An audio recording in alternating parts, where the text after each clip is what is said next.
Martial Pick, Kabanata 5585. Fang Tianxi.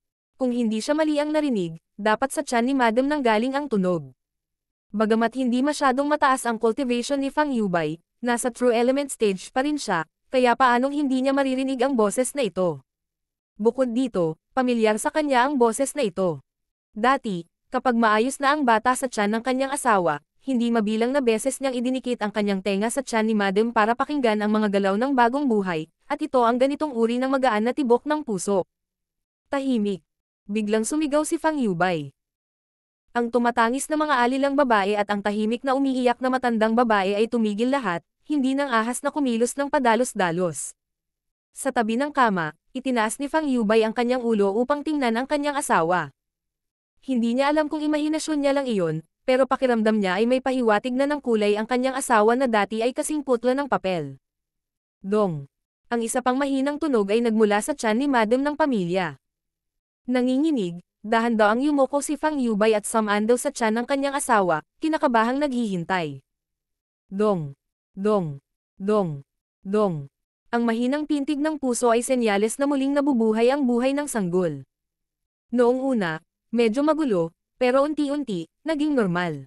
Naramdaman pa ni Fang Yubay na mas malakas ang tibok ng puso kaysa sa narinig niya noon. Biglang lumaki ang tiyan ng kanyang asawa, at naramdaman ni Fang Yubay ang isang maliit na sipa sa kanyang pisngi. Kahit magaan ang sipa ay muntik na siyang mapatalon. Nanlaki ang mga mata ni Fang Yubay sa hindi makapaniwala habang nagmamadaling hinawakan ang pulso ng kanyang asawa at pinagmasdan itong mabuti. Ilang sandali pa, napaluha si Fang Yubay. May mga mata ang langit, may mga mata ang langit. Sa loob ng bahay, nagkatinginan ang mga kasambahay at matatandang babae, hindi alam kung ano ang nangyayari. Pagkaraan ng isang oras, dahan-dahang bumangon si Zhong Yuxiu at binuksan ang kanyang mga mata upang makita si Fang Yubay na nakaupo sa tabi ng kama. Madam, gising ka na. Nagtatakang tanong ni Fang Yubay. Bagamat katatapos lang niyang suriin at kinumpirma na maayos ang madam ng pamilya, nang makita niyang nagising ito, nakahinga ng maluwag si Fang Yubay. Si Zhong Yuxiu sa kanyang matandang amo, unti-unting lumilinaw ang kanyang malikot na pag-iisip, ang kanyang mga mata ay namumula habang ang mga luha ay umaagos sa kanyang mga pisngi. Old Master, ang bata. Kumusta ang bata? Bagamat alam niyang malamang na wala na ang bata sa kanyang sinapupunan, hindi niya maiwasang magtanong ng tiyak na sagot. Ni Fang Yubay ang likod ng kanyang kamay at ngumiti. Hindi kailangang mag-alala si Madam, ayos lang ang bata. Si Zhong Yuxiu ay halatang hindi naniniwala sa kanya at umiyak na parang umiiyak na bulaklak. Old Master, pakiusap huwag mong aliwin ang Seniora na ito, itong Seniora. Kayang tiisin ito. Fang Yubay na matawa. Hindi kita sinusubukang eye comfort, magaling talaga ang bata, may sarili ka ring cultivation. Kung hindi ka naniniwala sa akin, maaari mong suriin para sa iyong sarili. Nang makita ni Zhong Yuxiu na hindi nagbibiro sa kanya ang kanyang Old Master, kahina-hinalang inikat niya ang kanyang Yuan Qi at maingat na siniyasat ang kanyang katawan. Ang simpleng inspeksyon na ito ay talagang nabigla sa kanya. Maayos naman talaga ang bata sa sinapupunan niya. Hindi lang iyon, naramdaman pa ni Zhong Yuxiu na mas malakas pa ang sigla ng batang ito kaysa dati. Paano ito nangyari? Malinaw niyang naalala na sobrang sakit ng tiyan niya ngayon at matagal nang hindi gumagalaw ang sanggol. Bago siya nawalan ng malay, duguan pa siya. Inihanda na niya ang kanyang sarili sa pag-iisip na mawala ang batang iyon, ngunit ang katotohanan ay nagbigay sa kanya ng malaking sorpresa. Old Master, nananaginip ba ako? Hindi makapaniwalang tanong ni Zhong Yuxiu. Hindi ito panaginip, hindi ito panaginip, maayos ang lahat. Pag-aliw ni Fang Yubay. Hindi na napigilan ni Zhong Yuxiu na umiyak muli. Sa pagkakataong ito, umiiyak na siya. Nawala ang pag-aalalang naramdaman niya nitong mga nakaraang araw at tuluyang nailabas ang kanyang pinipigilang emosyon. Bagamat siya ay umiiyak ng mapait, ang kanyang katawan at isip ay lubos na komportable. Huwag kang umiyak, mag-ingat na huwag magalit ang sanggol. Walang magawang pinunasan ni Fang Yubay ang mga luha ng kanyang asawa. Hindi napigil ang tumanggaw ni Zhong Yuxiu, ngunit kahit anong pilit niya, hindi niya napigilan ang kanyang mga luha.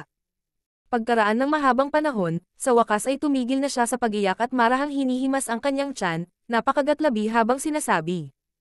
Old Master, ang bata ay nagugutom. Saglit na natigilan si Fang Yubay bago humagalpak ng tawa. Madam, pakihintay lang po, ipapahatid ko sa kusina ang pagkain. Pagkasabi niya nun ay umalis na siya para magayos. Hindi nagtagal ay kumalat ang balita tungkol sa muling pagsilang ng anak ng pamilya Fang. Noong araw daw na iyon, nagkaroon ng kulog sa maaliwalas na kalangitan, at kakaibang fenomenon. Kumalat na parang apoy ang balita tungkol sa bagay na ito. Ang lahat ng mga tao sa asyenda ay nagsabi na ang mga ninuno ng pamilya Fang ay nakagawa ng isang mabuting gawa, at ang mga langit ay hindi makayanan na makita ang mga inapo ng pamilyang pangil na namatay, kaya't hinayla nila ang bata pabalik mula sa mga pintuan ng impyerno. Ang mga naniniwala dito ay natural na mapupuno ng pagkamangha, habang ang mga hindi naniniwala dito ay ituturing lamang ito bilang isang kwento ng multo sa nayon. Pagkatapos ng lahat, ang batang iyon ay nasa kanyang sinapupunan pa, at kung nabuhay man ito o hindi ay isang bagay na hindi masasabi ng sino man maliban sa mag-asawang Fang family.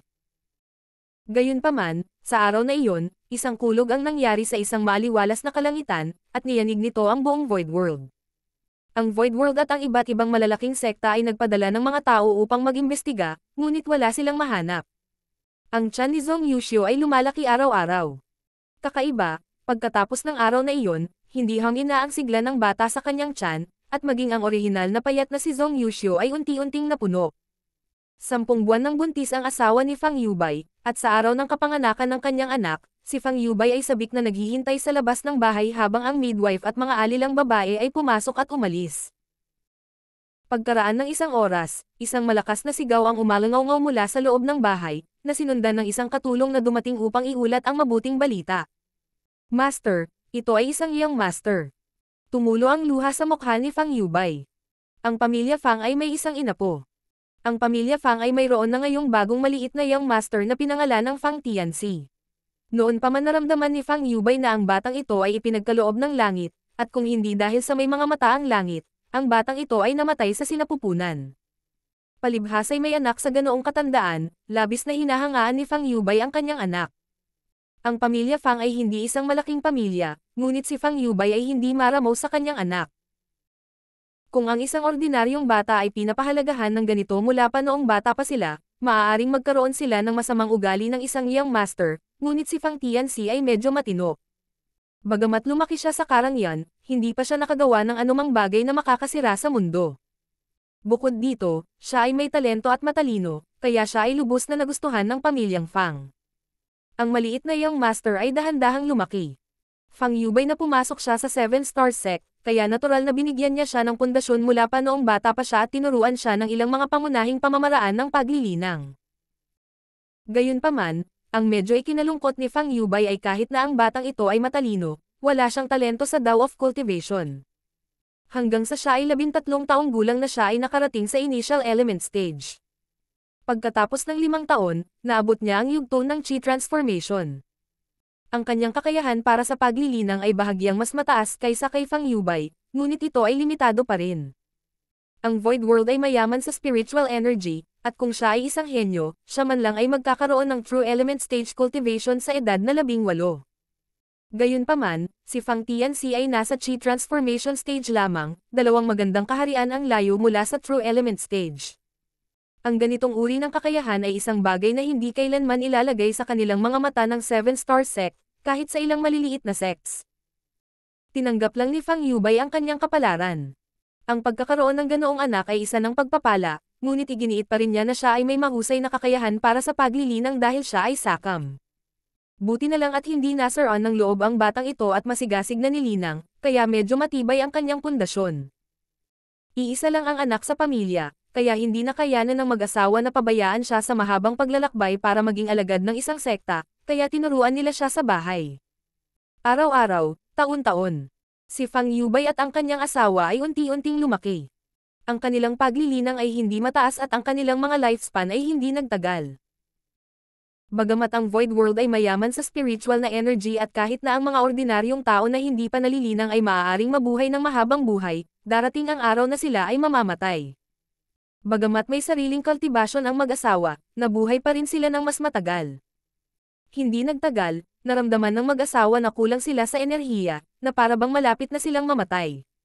Sa kabutihang palad, si Fang Tianxi ay nakapag-asawa na, hindi siya nagpakasal sa anak ng ilang dakilang pamilya, isang tugma lamang na ginawa sa mga tuntunin ng katayuan sa lipunan, na nag-iiwan ng isang pamana para sa pamilyang Fang.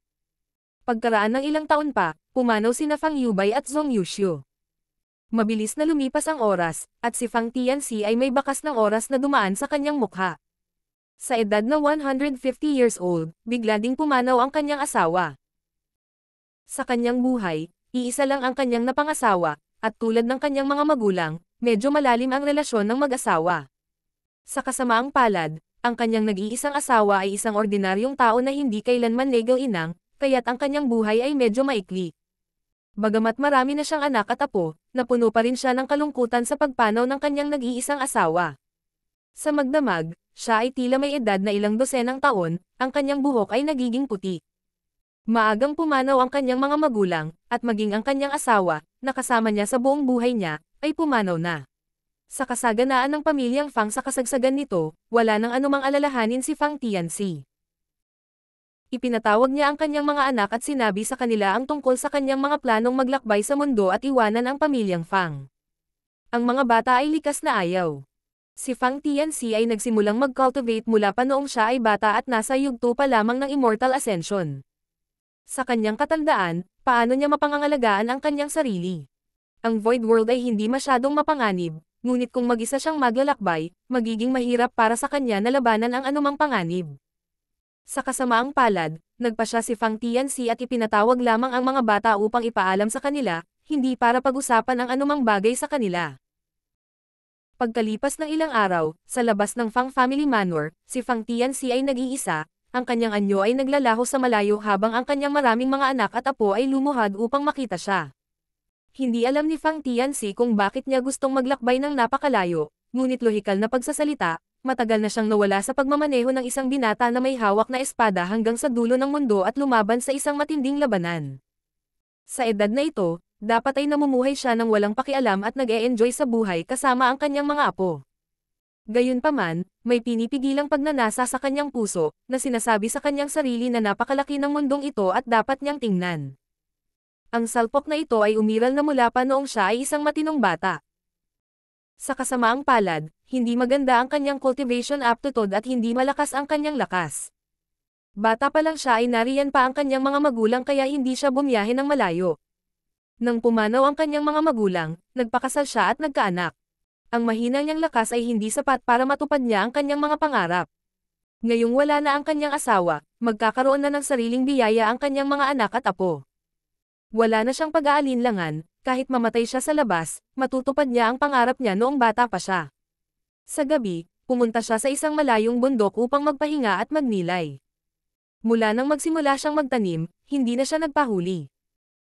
Bagamat hindi maganda ang kanyang kakayahan, alam niya ang prinsipyo ng pagtitipon ng buhangin upang bumuo ng isang tore, pagpatak ng tubig upang tumagos sa bato, kaya't gumugugol siya ng ilang oras araw-araw sa paglilinang. Naglatag din ito ng matibay na pundasyon para sa kanya. Ang kanyang cultivation ay maaaring hindi man lang maihahambing sa ilan sa mga mas mahuhusay na binata, ngunit sa Immortal Ascension stage, ang kanyang true chi ay sobrang condensed. Nang makipag-sparring siya sa maraming cultivator ng parehong kaharian, bihira siyang matalo. Gayunpaman, sa sandaling nagsimula siyang magtanim ngayon, naramdaman niya na may mali. 30 taon na ang nakalipas, naabot na niya ang 9th stage Immortal Ascension. Ito na ang kanyang limitasyon, at pagkatapos ng lahat ng mga taon na ito, ang bottleneck na ito ay hindi kailanman lumuwag. Ang kanyang kakayahan at katawan ay hindi sapat para malagpasan niya ang gapos na ito. Ngunit ngayon, ang bottleneck na na-stabilize sa loob ng 30 taon ay nagpapakita ng mga palatandaan ng pagluwag. Martial Peak, Kabanata 5586. Pumasok sa Buddhist Temple. Hindi napigilan ni Fang Tianxi na matigilan sandali, ngunit pagkatapos ng mas malapit na pagsusuri, natuklasan niyang hindi niya imahinasyon iyon, ngunit talagang lumuwag ang bottleneck na nakagapos sa kanya. Sa kabilang banda, hindi siya masyadong masaya. Maraming taon ng paglilinang ang nagpabagal sa kanyang ugali, na nagpapahintulot sa kanya na manatiling kalmado at matatag. Naisip na lang niya na darating ang araw na mamumukadkad ang old tree, bagay na hindi pa niya narinig. Marahil ito ay may kinalaman sa kanyang desisyon na maglakbay sa malayo. Walang pag-aalala sa kanyang puso, ang buhol sa kanyang puso ay natanggal. Mula nang siya ay isinilang, ito ang unang pagkakataon na nakaramdam siya ng kalayaan at hindi napigilan. Tahimik niyang ipinalibot ang kanyang true chi at pinaandar ang kanyang mysterious technique para masira ang kanyang bottleneck. Ang lahat ay naging maayos na mahirap paniwalaan. Hindi nagtagal, napuno ng ulap at kidlat ang kalangitan. Dumating na ang binyag ng World Great Daw. Ang kanyang ekspresyon ay nanatiling kalmado, at sa isang dumadagandong na dagandong, isang malakas na world force ang bumuhos sa kanyang katawan, nililinis ang kanyang matanda na katawan at isipan. Si Fang Tianxi ay nagngangalit ang kanyang mga ngipin at tiniis ang hindi maipaliwanag na sakit, pakiramdam ang kanyang katawan ay unti-unting lumalakas. Hanggang madaling araw na unti-unting naglaho ang kababalaghan sa kalangitan. Sa isang napakasayang dagandong ang umalangaw-ngaw, at si Fang Tianxi, na nasa Immortal Ascension stage lamang, ay biglang naramdaman na tumaas ang kanyang aura, na agad na nalagpasan ang kanyang mga tanikala at umabot sa Transcendent stage. Ang pagtaas ng kanyang cultivation ay hindi lamang nagdulot ng pagtaas sa kanyang lakas, ngunit maging ang matanda na mukha ni Fang Tianxi ay naging mas bata ng kaunti at ang kanyang balat ay naging mas makintab. Tila siya ay naging mas bata sa isang gabi, at ang kanyang puting buhok ay naging mas maputi. Habang hinuhugasan niya ang kanyang mukha sa tabi ng batis, tiningnan ni Fang Tianxi ang kanyang refleksyon sa tubig at ngumisi, ang kanyang kalooban ay naging mas walang pakialam. Matapos pagsamahin ng kaunti ang kanyang paglilinang, nanirahan siya sa ilang. Sa pagkakataong ito, nang bigla niyang nalagpasan ang kanyang mga tanikala, ang pagbibinyag sa World Great Daw ay hindi lamang nadagdagan ang kanyang lakas ng husto, ngunit pinahintulutan din siyang maunawaan ang ilang iba pang mga bagay. Sa makatuwid, kailangan niyang gumugol ng ilang oras upang ayusin ito. Lumipas ang tagsibol, dumating ang taglagas, namumukadkad ang mga bulaklak, at pagkaraan ng 10 taon, nang lumabas si Fang Tianxi sa pag-iisa, naging mas masigla ang kanyang aura. Halata na natapakan niya ang landas ng Transcendent Stage. Hindi lamang iyon, ngunit pagkatapos ng 10 taon ng liblib na paglilinang, nakuha niya ang kontrol sa isa pang uri ng kapangyarihan, isang napakahiwagang kapangyarihan, isang kapangyarihan na hindi pa niya naranasan noon. Space Force. Sa totoo lang, may ilang cultivator sa Void World na nilinang ang Space Force, salamat sa Daw Master ng mundong ito. Nabalitaan na ang misteryosong Daw Master na ito ay nilinang ang Myriad Grand Daw, at ang buong Void World ay napuno ng Daw Marks na naintindihan niya mula sa iba't ibang Grand Daw. Ang mga Daw Mark na ito ay hindi nakikita at hindi nahahawakan, ngunit sila ay nasa lahat ng dako. Ang mga may natatanging talento lamang ang makakaunawa sa isa o dalawa sa kanila at makakuha ng ilan sa pamana ng Daw Master. Ang isang tunay na napakapangit na henyo ay kadalasang makakamit ang Grand Daw ng Daw Master habang sila ay nasa sinapupunan pa ng kanilang ina. Kapag sila ay ipinanganak, magagawa nilang linangin ang isang Grand Daw na tugma sa kanilang katawan, na nagpapahintulot sa kanilang paglilinang na umunlad sa mabilis na bilis, na nagpapahintulot sa kanila na madaling matanggap ng Void World at maging ang World Disciple. Ang isang Grand Daw na natural na katugma sa paglilinang ng Daw Master ay napakabihirang, bihirang lumitaw kahit isang beses sa maraming taon. Sinasabi na ang first disciple na kinuha ng Daw Master sa 7 Stars Sect ay pinili ng Daw Master bago pa man siya ipanganak. Ang gayong swerte ay nagpainggit sa lahat. Hindi mapipilit ng mga ordinaryong tao ang ganoong bagay, ngunit hindi pinigilan ng World Great Daw ang mga tao na manahin ang mana ng Daw Master. Halimbawa, kung ang isa ay makalalampas sa isang Great Realm, ang pagbibinyag sa World Great Daw ay kadalasang naglalaman ng mga bakas ng Grand Daw ng Void World. Kung ang isa ay may pagkakataon, maaari nilang maunawaan ang ilan sa kanila. Maraming tao ang ganito, napakaraming tao sa Void World ang nakinabang dito. Kadalasan, pagkatapos masira ang isang Great Realm, bigla silang magkakaroon ng ilang uri ng insight sa isang Grand Daw. Ito ang regalo ng Daw Master sa buong Void World. Nilinang ng Daw Master ang Myriad Grand Daw, ngunit 3 sa kanila ang pinakamalakas. Ang isa ay ang Daw of Space, pangalawa ay ang Daw of Time, at pangatlo ay ang Daw of Spear. Nabalitaan na isa ito sa 3 Grand Daw na nilinang ng Daw Master. Sa unang bahagi ng Void World, ang 3 Grand Daws na ito ay napakalinaw, ngunit sa paglaon, marami pa. Dahil ang 3 Grand Daw na ito ay pangunahing nilinang ng Daw Master, kung sino man sa Void World ang maaaring magmana ng 3 Grand Daw na ito, sila ay madalas na makakatanggap ng malaking atensyon. Hindi kailanman naisip ni Fang Tianxi na sa kanyang kabataan, wala siyang narating at tumanda na. Ngayon, hindi lamang siya nakapasok sa Transcendent Stage, nagawa pa niyang maunawaan ang Daw of Space sa panahon ng binyag ng langit at lupa. Hindi niya alam kung matatawa ba siya o maiiyak. Kung siya ay nagkaroon ng isang hindi inaasahang pagkakataon noong siya ay bata pa, siya ay natural na may taas ang kanyang ulo sa mundo, ngunit pagkatapos na maranasan ang maraming saya at kalungkutan sa buhay, wala na ang ugali niya noong siya ay bata pa. Sa natitirang bahagi ng kanyang buhay, gusto lang niyang tuklasin ang buong Void World at makita ang mga magagandang tanawin na hindi pa niya naranasan noon. Iniwan niya ang lugar kung saan siya nag-iisa sa loob ng 10 taon at nagsimulang gumala sa mundo ng walang patutunguhan, ginagawa ang gusto niya. Marahil ito ay dahil tuluyan na niyang pinutol ang kanyang nakaraan, ngunit nagbago ang kanyang estado ng pag-iisip. Pagkatapos umalis sa Fang Family Manor, siya ay tunay na naging isang librerag ibon sa kalangitan at isang librerag isda sa dagat. Sa daan, pinatay niya ang malalakas at tinulungan ang mahihina, pinatay ang kasamaan, binisita ang lahat ng sekta na nadaanan niya, at tinalakay ang daw sa mga henyo ng iba't ibang sekta. Nakatagpo rin siya ng panganib sa nakaraan at tinugis ng makapangyarihang monster beast sa ilang. Paminsan-minsan, siya ay nahuhuli sa isang uri ng pagsasabuatan at napapaligiran ng mga disipulo ng mga dakilang sekta. Sa kabutihang palad, ang kanyang mga natamo sa Tao of Space ay naging mas malalim, na nagpapahintulot sa kanya na makatakas sa kamatayan sa bawat pagkakataon. Sa bawat oras na siya ay makitid na nakatakas sa kamatayan, hindi lamang nito napigilan ang kanyang pagsulong, nadagdagan pa ang kanyang lakas. Unti-unting lumaganap ang kanyang reputasyon. Ang isang katamtamang cultivator na nag-cultivate ng higit sa 150 taon ngunit nasa Immortal Ascension stage pa lang ay biglang umakyat sa langit. Sa mundong ito, hindi nagkukulang ang mga pangkaraniwang tao na ang puso ay mas mataas kaysa sa langit at ang buhay ay mas manipis kaysa papel. Kapag ang kwento ni Fang Tianxi ay umabot sa mga tainga ng mga taong ito ay palaging magbibigay sa kanila ng isang ilusyon. Kung kaya ng iba, kaya rin nila. Sa isang tiyak na lawak, pinahirapan ni Fang Tianxi ang maraming katamtamang cultivator, ngunit iilan lamang ang makakalagpas sa kanilang mga tanikala tulad niya. Makalipas ang isa pang 30 taon, nakapasok si Fang Tianxi mula Transcendent Stage hanggang Saint Stage. Pagkatapos ng isa pang bautismo sa mundo, ginamit niya ang World Force upang maunawaan ang Tao of Time. Sa isa pang 50 taon, lalampas siya sa Saint King at mauunawaan ang Tao of Spear. Sa bawat oras na makapasok siya sa susunod na Great Realm, magkakaroon siya ng malaking benepisyo, at maging ang kanyang hitsura ay magiging mas bata. Nang umalis siya sa Fang Family Manor, medyo matanda na siya, ngunit pagkatapos maglakbay ng ilang dosenang taon, para na siyang middle-aged na lalaki. Ang mas matanda sa iba, mas bata siya. Ang mga pagbabago ng oras na ipinagkaloob sa kanya ay lubhang kaakit-akit.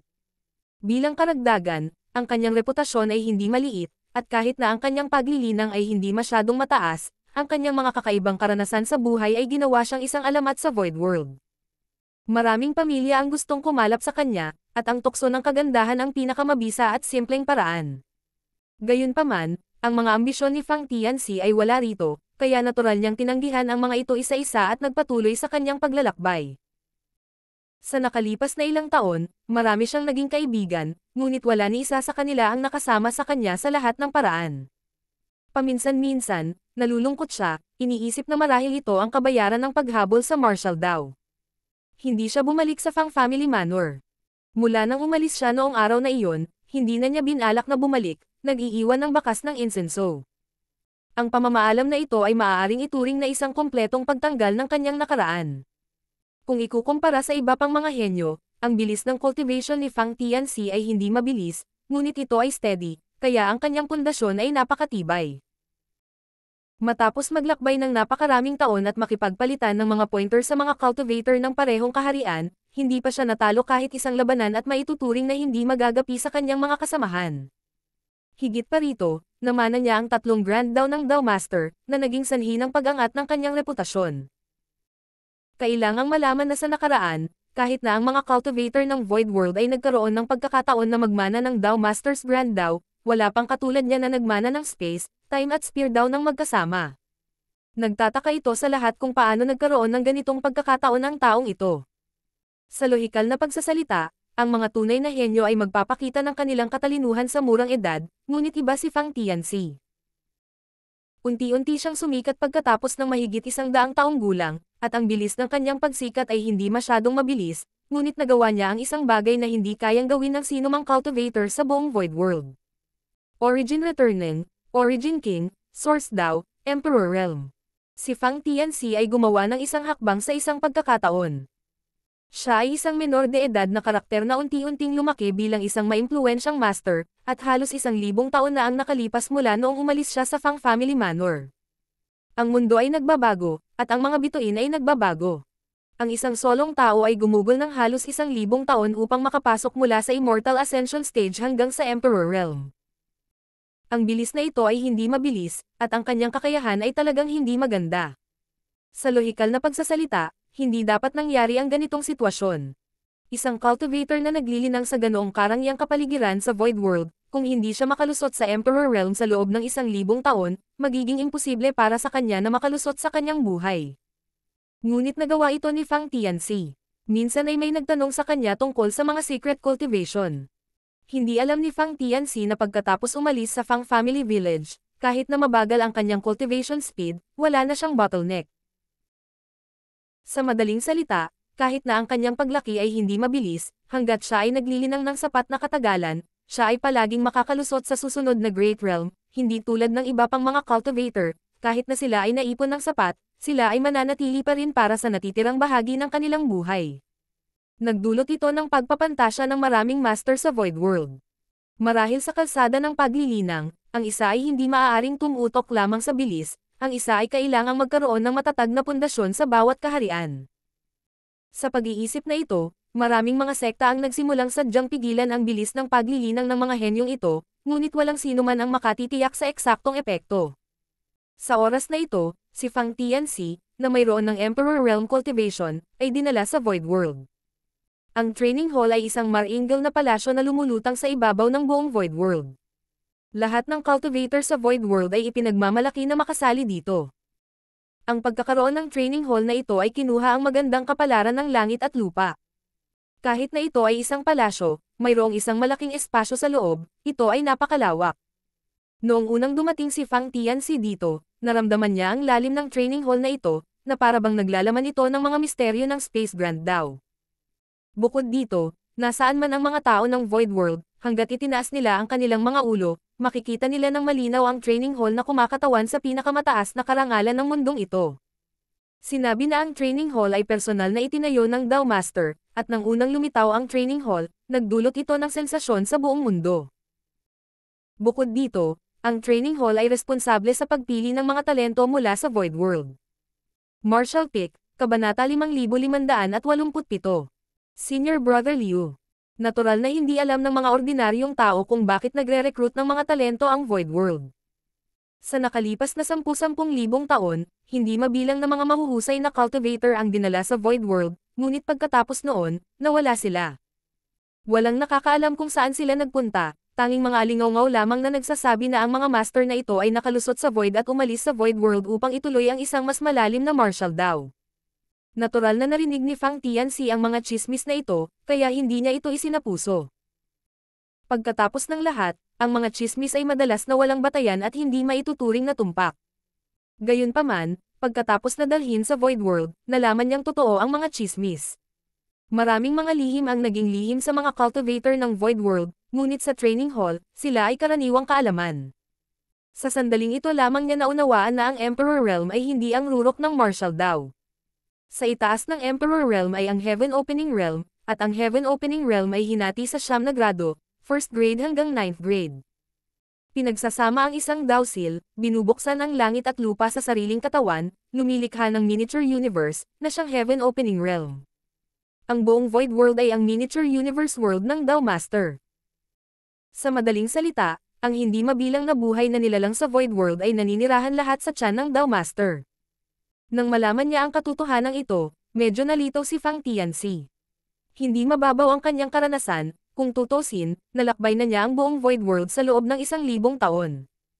Ngunit nang malaman niya ang katotohanan tungkol sa Void World, hindi pa rin siya makapaniwala. Kung gaano ito nangyari, mas nararamdaman niya ang kapangyarihan ng Dao Master.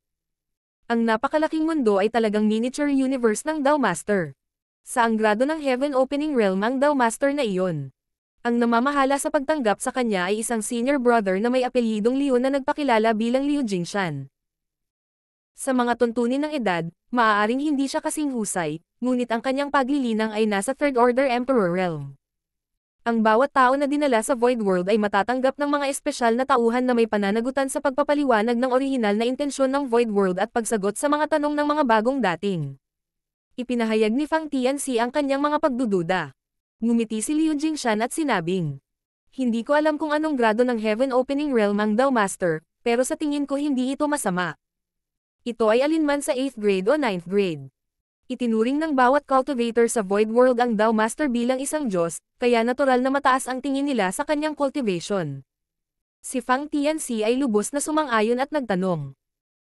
Senior Brother Liu, dahil ang Void World ay ang miniature universe world ng Dao Master, paano ang mga seniors ng nakaraan ay makakalusot sa Void at umalis?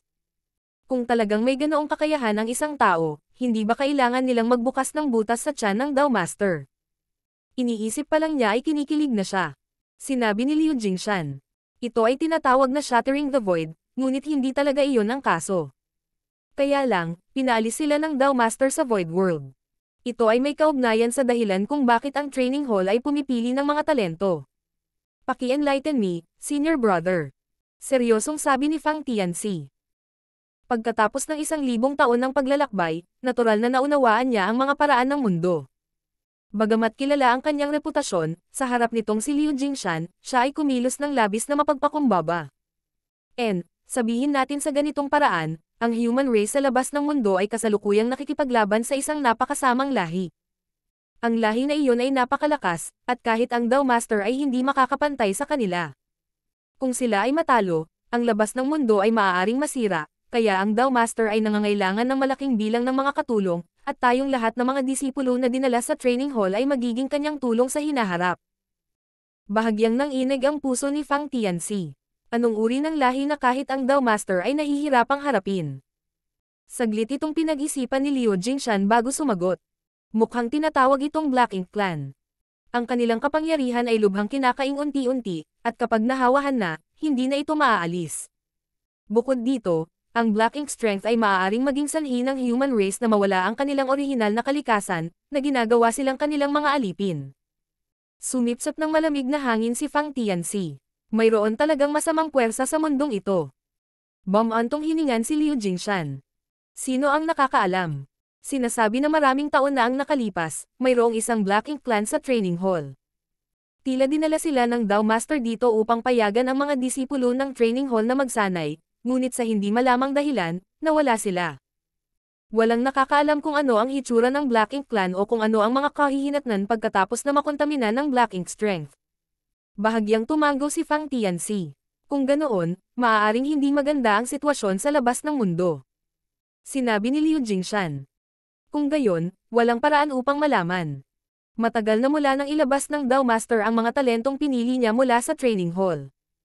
Ang huling pagpili ay halos 2,000 taon na ang nakalilipas, at libu-libong tao ang kinuha ng sabay-sabay. Kung hindi, ang training hall ay hindi kakaunti ang mga tao. Saglit na huminto, nagpatuloy si Liu Jingshan. Dahil ang Void World ay ang Dao Master's Miniature Universe World, ang mga cultivator na naninirahan dito ay maaaring mag-cultivate hanggang sa Emperor Realm. Kung gusto mong makapasok sa Heaven Opening Realm, dapat kang umalis sa lugar na ito, ngunit kung pipiliin mong umalis sa lugar na ito, kailangan mong makipaglaban sa maalamat na Black Ink Clan, at ang iyong buhay ay nasa panganib. Kaya kapag pumili si Dao Master ng mga talento, dapat mong gawin ito ng kusa. Kung gusto mong makapasok sa Heaven Opening Realm, kailangan mong umalis sa Void World. Kung ayaw mong makipagsapalaran, kailangan mong manatili. Nasa iyo ang lahat, hindi ka pipilitin ng Dao Master. Ang Dao Master ay mabait at matuwid. Napabuntong hininga si Fang Tianxi. Gaya nga ng kasabihan, 1,000 araw para magtayo ng hukbo, 1 araw lang ang kailangan para magamit ito. Ang lahat ng mga cultivator sa Void World ay maaari lamang lumago at mag-cultivate sa ilalim ng proteksyon ng Dao Master, kaya natural lamang para sa Dao Master na puwersahang ilabas ang mga nakakatugon sa mga kinakailangan, ngunit binigyan pa rin niya ng pagpipilian ang mga disipulo ng Void World. Dahil dito, labis na humanga si Fang Tianxi. Habang nag-uusap ang dalawa, nakarating sila sa isang Grand Hall. Napakalaki ng bulwagan na ito, na may matataas na pader sa lahat ng panig at isang higanteng estatwa sa gitna. Sa likod ng higanteng estatwa ay may ilang maliliit na estatwa. Ito ang Hall of Fame. Sabi ni Liu Jingshan habang itinuro ang estatwa sa gitna. Ito ang Dao Master. Pagkasabi nito ay yumuko siya bilang paggalang. Itinoon ni Fang Tianxi ang kanyang mga mata sa rebulto at nakita niya na ito ay imahe ng isang binata na nasa likod ang kanyang mga kamay. Ang estatwa na ito ay malinaw na gawa ng isang dalubhasa, at ang bawat detalye ay matingkad at parang buhay. Nakatayo dito, nag-ilusyon pa nga si Fang Tianxi na mabubuhay ang estatwa na ito. Gayunpaman, sa ilang kadahilanan, ang estatwa na ito ay tila pamilyar, na parang nakita niya ito sa isang lugar noon. Gayunpaman, pagkatapos maingat na alalahanin ang kanyang mga karanasan sa nakalipas na 1,000 taon, natitiyak niya na hindi pa niya nakilala ang sinumang katulad ng Dao Master. Kakaiba. Dahil nalilito, yumuko rin si Fang Tianxi at nagtanong. Dahil may rebulto dito, maaaring may nakakita sa totoong katawan ng Dao Master dito sa mundo. Humalaklak si Liu Jingshan.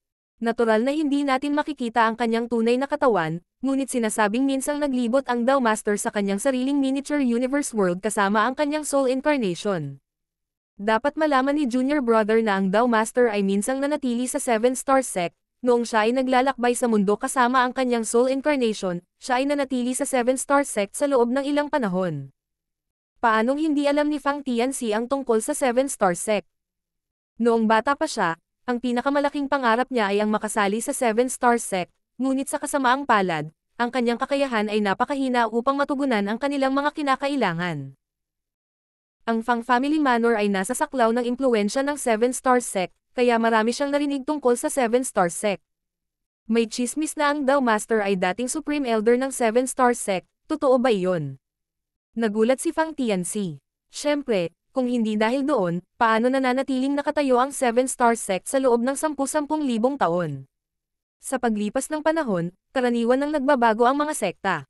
Karamihan sa mga dakilang sekta na dating kasing sikat ng 7-star sect ay nawala na ngayon, ngunit tanging 7-star sect lang ang kasing liwanag ng araw sa kalangitan, salamat sa Dao Master. Hindi napigil ang mapabuntong hininga si Fang Tianxi, ngunit sa parehong oras, medyo na-curious din siya.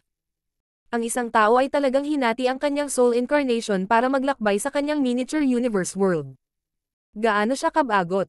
Umiling siya, inalis niya ang nakakagambalang mga kaisipan sa kanyang isipan, hindi nang ahas na magpakita ng anumang kawalang galang sa Dao Master. Pagtingin sa likod ng Dao Master statue, nakita niya ang maraming maliliit na estatwa. Ito ay, sinabi ni Liu Jingshan. Ito ang mga estatwa ng Senior Brothers na kinuha ng Dao Master sa Void World. Nakikita mo ba ang isang ito? Ito ang Senior Brother ng ating Void World, si Senior Brother Miao Feiping. Kung may pagkakataon kang umalis sa Void World sa hinaharap, marahil ay maaari mo siyang makilala. Naging seryoso ang ekspresyon ni Fang Tianxi habang maingat niyang sinusuri ang estatwa na tinatawag na Senior Brother Miao Feiping, na isinasaulo ang kanyang hitsura bago nagtanong. Ito ba si Senior Brother Miao ang first disciple ng Dao Master? Narinig ko minsan na tinanggap ng Dao Master ang ilang disipulo sa 7-star sect. Umiling si Liu Jingshan at sinabing, si Senior Brother Miao ang eldest Senior Brother ng Void World, ngunit hindi siya personal na disipulo ng Dao Master. Ang disipulo ng Dao Master ay tila ibang tao, ngunit kung sino ito? Walang nakakaalam. Tulala si Fang Tianxi. Bumantong hininga si Liu Jingshan at sinabi. Noong mga unang taon, walang gaanong mga disipulo ang lumabas sa Void World, kaya ang mga junior brothers and sisters na naiwan ay nagtayo ng mga estatwa para sa kanila at iniwan ang kanilang pamana. Gayunpaman, nang mas marami sa kanilang senior brothers and sisters ang umalis, ang Hall of Fame ay medyo hindi na sila kayang tanggapin. Ngayon, wala ng mga estatwa na hahangaan ng mga susunod na henerasyon, maaari lamang silang mag-iwan ng isang maliit na token para sa kanilang pangalan. Tumingin si Fang Tianxi sa paligid at nakita na sa apat na dingding, maraming maliliit na compartment, karamihan sa mga ito ay walang laman. Ang ilan sa mga compartment na ito ay may mga nameplate na nagtala ng mga pangalan at pinagmulan ng isang senior brother. Ang mga token na ito ay natural na mas mababa kaysa sa mga estatwa, ngunit sila ay bakas pa rin ng kanilang mga senior brothers at sisters na naglilinang dito. Tinapik ni Liu Jingshan ang balikat ni Fang Tianxi at bahagyang ngumiti. Kapag umalis tayo isang araw, magkakaroon tayo ng mga kwalifikasyon para iwanan ang mga nameplate natin dito. Bahagyang tumango si Fang Tianxi, puno ng pananabik ang kanyang puso.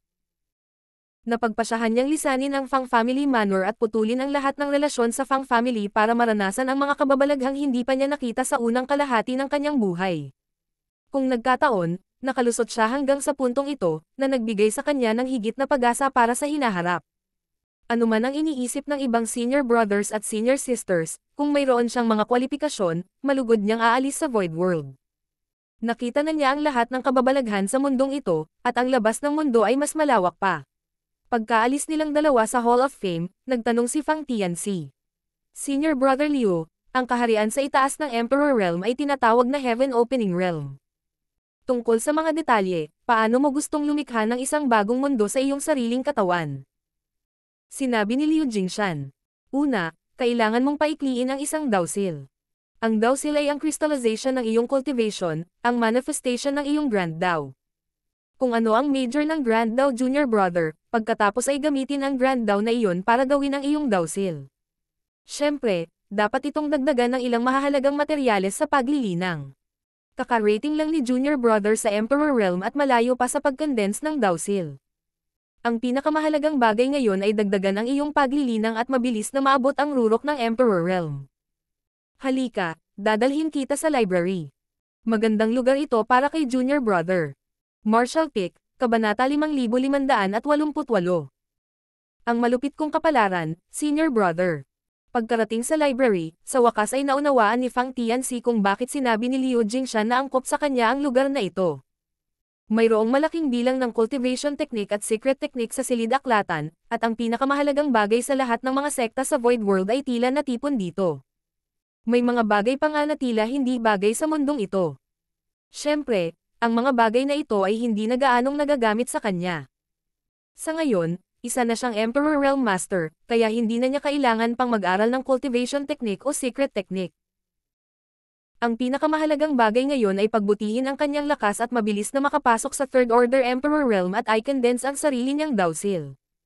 Sa loob ng silid-aklatan, mayroong higit pang mga insight tungkol sa paglilinang ng hindi mabilang na Emperor Realm. Ang mga insight na ito ay naipon ng mga disipulo ng Void World sa loob ng 10,000 taon. Ang landas ng paglilinang ni Fang Tianxi ay halos masasabing ganap na nakabatay sa kanyang sariling karanasan. Kung tutusin, nag-iisa lang siya at walang master na gumabay sa kanya. Sa karamihan, siya ay uupo at talakayin ang Dao sa mga disipulo ng iba't ibang dakilang sekta sa kanyang paglalakbay at pag-isipan ang kanyang natutunan. Noong mababa ang kanyang cultivation, ayos pa rin ito, ngunit ngayong narating na niya ang Emperor Realm, medyo hindi siya sigurado sa kanyang magiging cultivation path. Ang mga karanasan sa silid-aklatan ang eksaktong kailangan niya ngayon. Siya ay gumugol ng 30 taon sa silid-aklatan, binabasa ang lahat ng mga pananaw sa paglilinang na naiwan ng kanyang mga nauna. Hindi binanggit ang anumang bagay, ang kanyang determinasyon lamang na tiisin ang kalungkutan ay sapat na upang ang iba pang mga disipulo sa Void World ay lubos na humanga sa kanya. Alam ng lahat na maraming magagandang bagay sa silid-aklatan, ngunit kahit na ang lahat ay nasa Emperor Realm, sino ang magkakaroon ng ganoong pasensya? Makalipas ang 30 taon, umalis si Fang Tianxi sa silid-aklatan. Sa sandaling ito, mayroon siyang malinaw na plano para sa kanyang paglilinang sa hinaharap. Matapos makahanap ng bakanteng bulwagan, nagsimula siyang magtanim.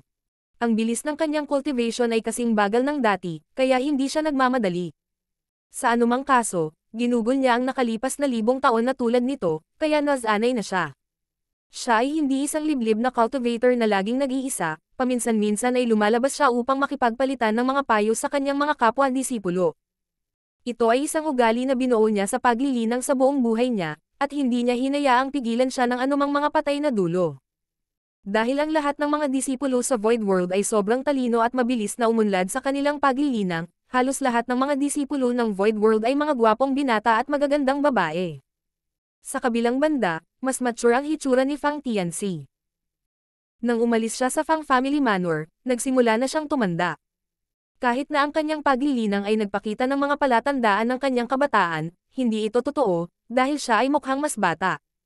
Sa kasalukuyan, siya ay mukhang isang nasa katanghaliang gulang na lalaki sa edad na 30 o 40. Sa hitsura, mas matanda nga siya sa mga kapwa niyang disipulo sa Void World. Dahil dito, tinawag siya ng marami sa kanyang mga kapwa-disipulo na Old Fang. Sa paglipas ng panahon, ang paglilinang ni Fang Tianxi ay naging mas malalim, at ang mga bagong disipulo ay patuloy na dinadala sa Void World, ngunit hindi marami sa kanila. Isang tao sa Void World ang minsang nagkalkula na sa bawat daang taon, hindi hihigit sa 10 tao sa buong Void World ang kwalipikadong dalhin sa Void World. Pagdating sa katandaan, 4 o 5 tao lang. Ang Void World ay napakalawak at mayroong hindi mabilang na mga cultivator, ngunit gayunpaman, napakakaunting mga kwalipikadong pumasok sa Void World. Sinasabing ang mga may pagkakataon lamang na makalusot sa 5th grade ng direkta ang maaaring dalhin sa Void World upang linangin. Kung ang kanilang lakas ay masyadong mababa, kahit na umalis sila sa Void World, hindi ito makakatulong sa labas ng mundo. Bago pumasok si Fang Tianxi sa Void World, ang Void World ay hindi pa nakatanggap ng ganoon katandang Emperor Realm, ngunit nangangahulugan din ito na may mataas na pagkakataon na makapasok siya sa 5th grade Heaven Opening Realm. Nadama ni Fang Tianxi na kaya niyang sumulong ng higit pa sa 5th grade, kahit na hindi pa niya nababawasan ang kanyang dawsil, tiwala pa rin siya. Mula nang pumasok sa Void World, 500 taon na ang nakalipas bago niya tuluyang itinaas ang kanyang cultivation sa pinakamataas na Emperor Realm. Ang bilis na ito ay napakabagal. Kailangang malaman na ang kapaligiran ng paglilinang ng Void World ay medyo maganda, at ang Void World ay ang esensya ng buong mundo. Kung ang isang ordinaryong tao ay dumating sa Void World, maaabot nila ang rurok ng Emperor Realm sa loob ng 1 o 200 taon, habang ang pinakamabagal ay tatagal lamang ng 2 o 300 taon. Siya ay lalo nakapansin-pansin sa loob ng 500 taon na ito. Pagkaraan ng 100 taon, sa wakas ay nakondense ni Fang Tianxi ang kanyang dawsil at sinimulang pinuhin ang yin-yang at 5 elements. Katulad ng karamihan sa kanyang mga kapwa-alagad, pinili niyang simulan ang pagpino mula sa wood element. Ito rin ay isang karaniwang pamamaraan na ginamit ng mga alagad ng Void World, isa pang paraan ay ang simulang pagpino mula sa water element. Sa 5 elemento, ang gold element ay matalas, earth element ang pinakamakapal, at fire element ang pinakamarahas. Tanging ang tubig at wood element ay medyo banayad, angkop para sa pagpino, at din ang pinakaligtas at pinakamaasahang paraan ng paglilinang. Mula sa sandaling sinimulan nilang pinuhin ang mga mapagkukunang ito, natukoy na nito ang mga tagumpay sa hinaharap ng mga disipulong ito.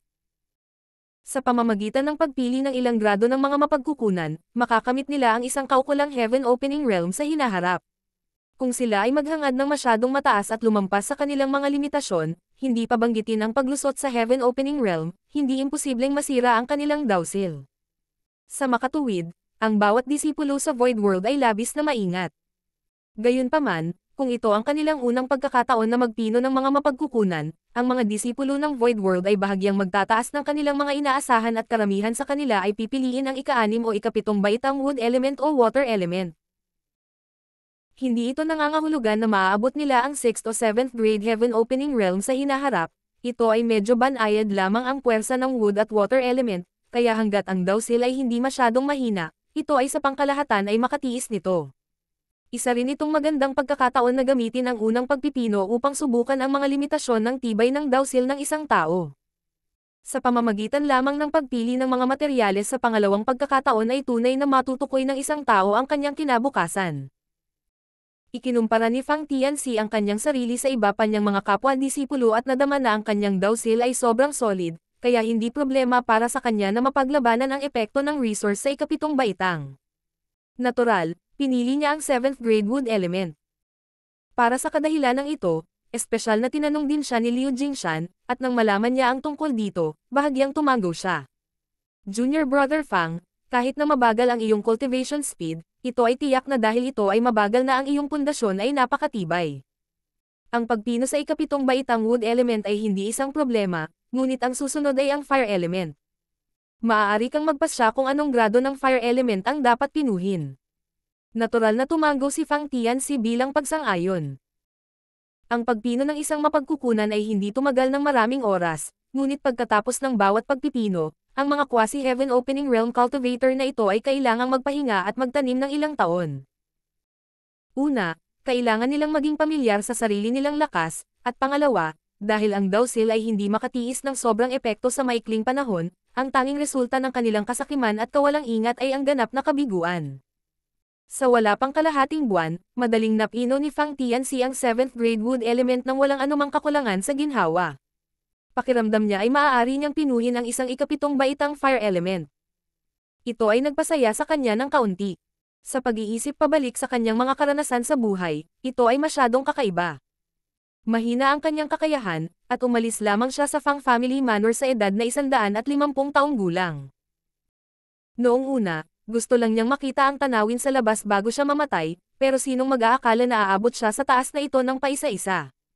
Kung ikukumpara sa iba pang mga kapwa-disipulo sa Void World, wala siyang master na gagabay sa kanya, mahirap ang kanyang background, at wala siyang masaganang cultivation resources, kaya medyo mabagal pa rin ang kanyang cultivation speed. Gayunpaman, hindi niya akalain na magagawa niyang gumamit ng ganoong kahirap-hirap na paraan at bilis upang maabot ang harapan ng karamihan sa mga kapwa-alagad. Ang mga nakapagpino ng resource sa 7th grade ay may napakababang porsyento sa Void World, at ito ay maituturing na napakahusay kung kahit isa sa 10 tao ang nagawang gawin ito. Halimbawa, si Liu Jingshan, na may malapit na relasyon sa kanya, ay piniling pinuhin muna ang 7th grade wood element, ngunit para sa fire element, pumili siya ng material na 6th grade. Ito ay dahil sa pakiramdam niya na ang kanyang dowsil ay hindi makayanan ang epekto ng 7th grade fire element, kaya hindi niya ito pananggahasang pilitin. May kasabihan na ang Heaven Opening Realm na promosyon ay parang isang kahoy na bar aisles na tanging tubig lamang ang kayang hawakan ng pinakamaikling piraso ng kahoy. Ang parehong ay totoo para sa Heaven Opening Realm Cultivators, ang taas na maaaring makamit ng Heaven Opening Realm Cultivators ay ganap na nakadepende sa pinakamababang grado ng mga mapagkukunan na kanilang pino. Ang Yin-Yang at 5 Elements ay mayroong 7 iba't ibang uri ng kapangyarihan. Kahit na 6 sa kanila ay 7th grade, kung ang natitira ay material na 5th grade, maaabot lamang nila ang 5th grade Heaven Opening Realm. Ang Heaven Opening Realm ay nahahati sa ika-9 na yugto, at ang agwat ng isang grado ay maaaring isang panghabang buhay na pagtugis. Dahil dito, ginagawa ng mga alagad ng Void World ang kanilang makakaya upang pinuhin ang mas mataas na kalidad ng mga materyales habang sinusukat din ang kanilang lakas. Malabo niyang napagtanto na ang kanyang kasalukuyang pundasyon ay may kinalaman sa kanyang matatag na pundasyon sa mga nakaraang taon. Sa bawat kaharian, siya ay nanatili ng mas mahaba kaysa sa iba, at may sapat na oras upang pakinisin ang kanyang pundasyon, halos lahat ng maliliit na kaharian ay nilinang niya sa pagiging perpekto. Ngayon, ang kakayahang pinuhin ng isang mapagkukunan ng ika-7 baitang ay malapit na nauugnay sa kanyang mga pagsisikap at tiyaga sa mga nakaraang taon. Matapos pinuhin ang wood element sa loob ng ilang dekada, sinimulan niya ang kanyang retreat upang pinuhin ang fire element. Gaya ng inaasahan, matagumpay ang pagpipino. Sumunod ay ang earth element, gold element, at water element. Pagkatapos ng 5 element, oras na para sa yin at yang.